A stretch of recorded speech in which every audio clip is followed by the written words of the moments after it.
La Guerra Fría. Se le llama Guerra Fría a la etapa política que va desde el año de 1947 hasta el año de 1990. Su característica principal es la rivalidad entre las dos superpotencias que vencieron en la Segunda Guerra Mundial. Por un lado, Estados Unidos dirigiendo el bloque capitalista y por el otro lado la Unión Soviética, o sea la URSS, dirigiendo el bloque comunista. Aunque normalmente los comunistas llamaban a su sistema socialista o socialismo real, era por tanto un sistema bipolar. Las causas de esta Guerra Fría fueron la desconfianza entre los aliados, dos sistemas opuestos y enfrentados, la consolidación de dos bloques antónimos y los diferentes sistemas de alianzas. Ahora bien, pasemos a las características de esta Guerra Fría. Las podemos dividir en tres. La relación de Estados Unidos con la URSS, donde su primera característica es que no hay una guerra directa entre Estados Unidos y la URSS. Solamente se llega a la violencia entre ellos a nivel de espías o aviones espías. La siguiente característica es que se evita el conflicto directo por el miedo a la aniquilación mutua por hecatombe nuclear, o sea, la carrera nuclear. Otra característica también es la competencia entre las dos superpotencias por aumentar su prestigio internacional y sumar aliados. Esto lo vemos en la carrera espacial y en las competencias deportivas. Siguiendo con esas características, en sus relaciones se producen ciclos. Primero hay calma, luego las declaraciones suben de tono y finalmente una crisis lleva tensión al máximo. Después las cosas se calman de nuevo y vuelta a empezar. La siguiente división de estas características serían las guerras calientes. Tenemos las guerras periféricas, es decir, el tercer mundo, o las guerras de baja intensidad. Siguiendo con estas características, en un país comunista, los Estados Unidos apoyan las guerrillas anticomunistas, y mientras que en un país anticomunista, la URSS apoya la guerrilla comunista. Y otra característica sería que desde el 45 al 95, aproximadamente 60 millones de muertos. Continuando con dichas características, tenemos las zonas de influencia, que dentro de sus características tenemos las zonas de control de Estados Unidos, que tenía a Europa Occidental y Japón, para evitar que el comunismo triunfe a través de la democracia. Hará inversiones económicas, o sea, el Plan Marshall. Y América Latina, que será controlada primero con democracias oligárquicas y luego, cuando el comunismo sea una amenaza, con dictaduras militares. La siguiente característica serían las zonas de control de la Unión Soviética, que tenía la Europa Oriental con dictaduras comunistas, la China, Corea y Vietnam. Tras sus respectivas guerras civiles, los movimientos descolonizadores de África y Asia. Ahora bien, tenemos las etapas de la Guerra Fría. Las etapas de la Guerra Fría y sus conflictos más importantes. Para empezar, tenemos la máxima tensión, que data del año de 1947 al año de 1953, en la cual se conforman los bloques, las primeras hostilidades. Dentro de esta etapa tenemos el telón de acero, divide Europa, la revolución china de 1948, el conflicto árabe-israelí de 1947, la guerra de Corea del 50 hasta el año del 53 y la descolonización de Asia. La siguiente etapa sería la coexistencia pacífica, que va del año de 1954 hasta el año de 1975, en donde tenemos un empate nuclear que lleva a la URSS a buscar equilibrios. Dentro de esta etapa tenemos la Revolución Cubana de 1959, la crisis de los misiles en Cuba en el 62, la descolonización de África y la guerra de Vietnam, que va del año de 1958 hasta el año de 1955. Ahora bien, la penúltima etapa es el rebrote de la guerra, que va del año del 76 hasta el 85. Aquí tenemos el rearme y tensión en medio de la crisis del petróleo. Dentro de esta etapa encontramos las dictaduras anticomunistas en América Latina en los años 70, la invasión soviética a Afganistán en el 78, la revolución sandinista en Nicaragua en el 79. Ahora bien, ya por último, la última etapa es la distensión final, que va del año de 1985 hasta el año de 1991, en donde encontramos la caída del socialismo y fin de la Guerra Fría. Dentro de esta etapa está la caída del muro de Berlín en el año del 88, el derrumbe de los socialismos europeos, la reunificación alemana y la desintegración de la Unión Soviética en el año de 1991. Los orígenes de la Guerra Fría se situarían en 1917 con el triunfo de la Revolución Bolchevique en Rusia, de la que Rusia emergió como el primer país socialista. Los soviéticos sostenían que el capitalismo debía ser derribado por la fuerza para ser reemplazado por un sistema comunista.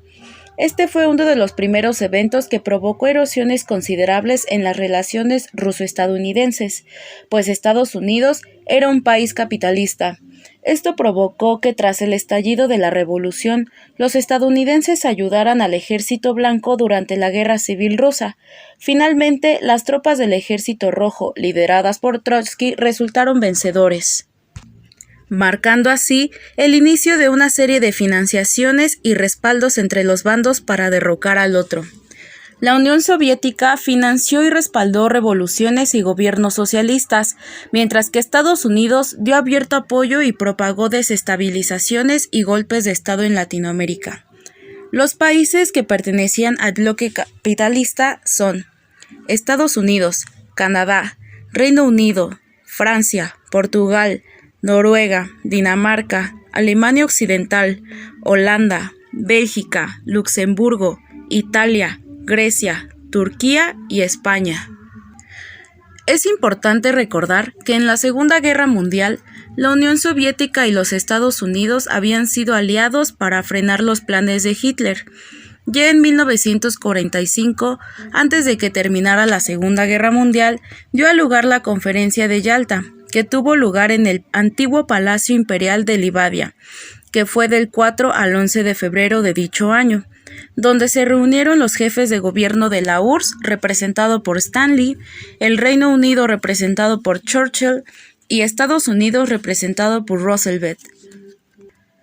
Esta tuvo su continuación con la Conferencia de Potsdam, con verificativo entre el 17 de julio y el 2 de agosto de 1945, ya con Hitler muerto y Alemania rendida. Estas conferencias supusieron la división de Alemania en 4 zonas, una parte para cada país y otra para Francia.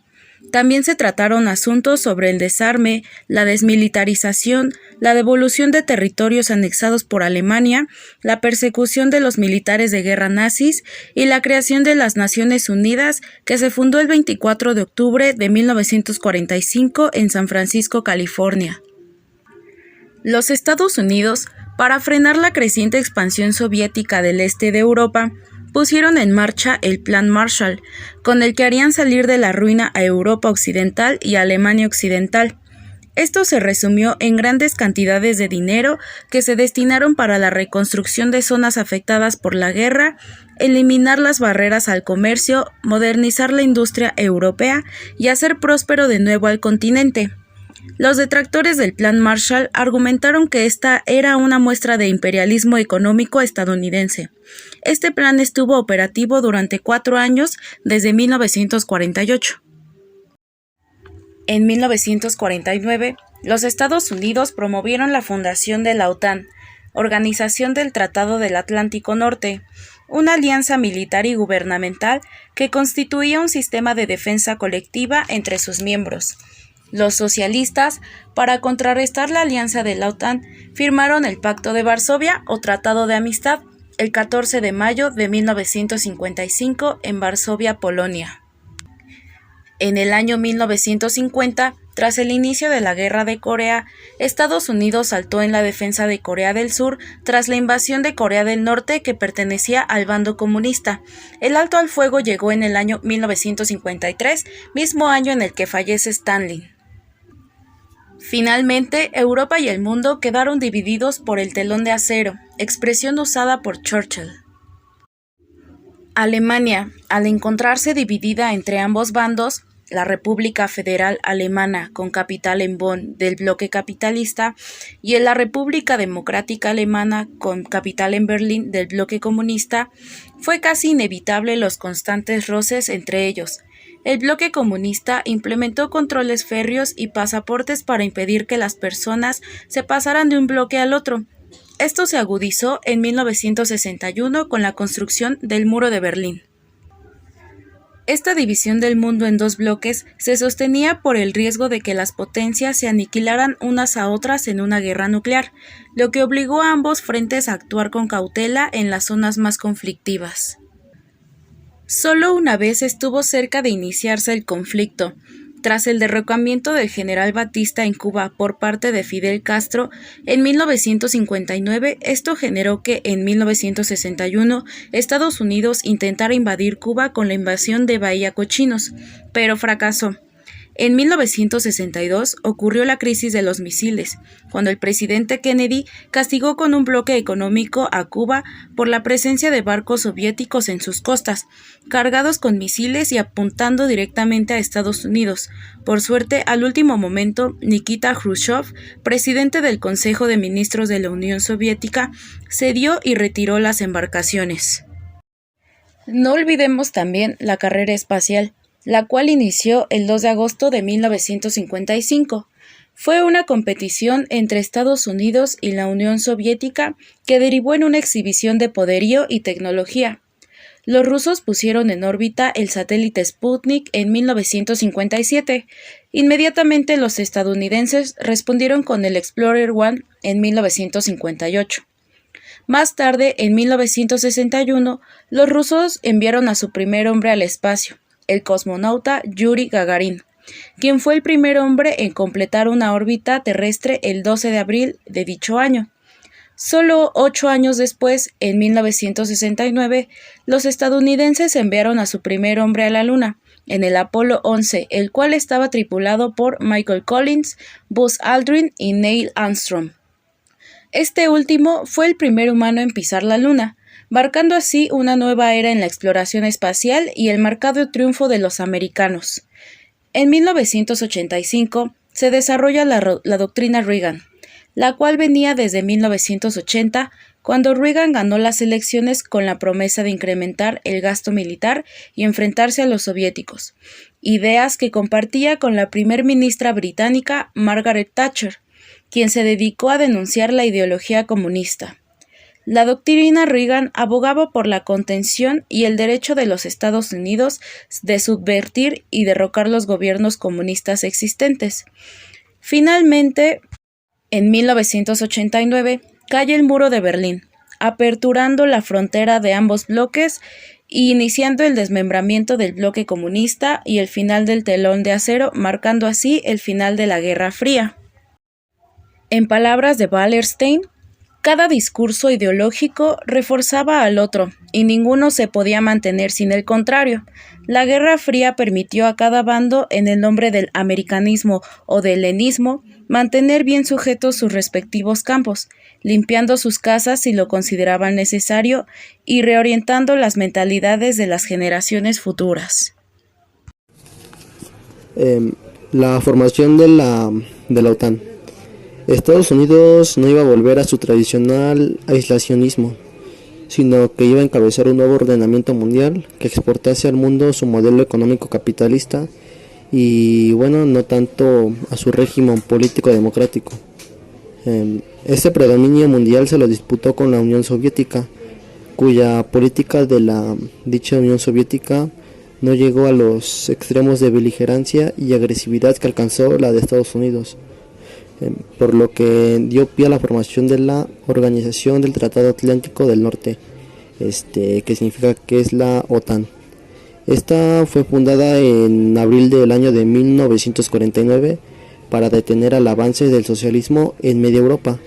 La OTAN supuso también otro instrumento para consagrar el predominio de Estados Unidos sobre las potencias del occidente europeo. La OTAN es una organización militar, no económica, pero que toma forma, en palabras de según Maurice Niveau, en un contexto en que los Estados Unidos y la URSS tienen evidentemente la preocupación de demostrar su eficacia con el fin de frenar la posible y temida expansión del sistema contrario. El avance o retroceso de uno de estos dos modelos se tradujo constantemente en modelos de gran tensión internacional, que con relativa frecuencia desembocó en conflictos bélicos o revoluciones. De esta manera, la OTAN debía dar cobertura a los movimientos que luchasen por consagrar el régimen capitalista, allí donde no estuviese o fuese cuestionado. También suponía una garantía para el capitalismo en sus estados miembros. Y bueno, la OTAN actualmente cuenta con 29 países miembros: Albania, Alemania, Bélgica, Bulgaria, Canadá, República Checa, Croacia, Dinamarca, Estados Unidos, Estonia, Eslovaquia, Eslovenia, España, Francia, Grecia, Hungría, Islandia, Italia, Letonia, Lituania, Luxemburgo, Montenegro, Noruega, Países Bajos, Polonia, Portugal, Reino Unido, Rumania y Turquía. Ahora bien, la formación del Pacto de Varsovia. Este Pacto de Varsovia fue una respuesta a la conformación de la OTAN, pues esta tenía el objetivo de evitar la expansión del modelo soviético por el mundo. Una vez más, la URSS actuaba con más lentitud que los Estados Unidos a la hora de definir el nuevo orden. El Pacto de Varsovia tuvo lugar el 14 de febrero del año de 1955, ya fallecido Stalin. Este pacto formalizaba una situación ya que venía dada desde el año de 1945 o incluso un año antes, en el 44, pues estos países del este de Europa habían sido liberados por el Ejército Rojo con todo lo que ello conllevó. Este Pacto de Varsovia fue siempre un organismo sometido a la URSS, más que un instrumento de confrontación con Occidente como la OTAN, asunto del que ya se ocupaban los soviéticos prácticamente solos. Fue un organismo internacional de policía destinado a controlar desde un punto de vista militar el territorio de la Europa Oriental. De hecho, su intervención más destacada de este mismo tuvo lugar en Praga en 1968, es decir, contra uno de los países integrantes, y en ella participaron todos sus socios excepto Albania y Rumania. Oficialmente denominado el Tratado de Amistad, Cooperación y Asistencia Mutua, a él pertenecieron la URSS, Bulgaria, Checoslovaquia, la República Democrática Alemana, Hungría, Polonia, Rumania y Albania. Albania se retiró en 1961 y, para finalizar, el Pacto de Varsovia se disolvió el 1 de julio del año de 1951.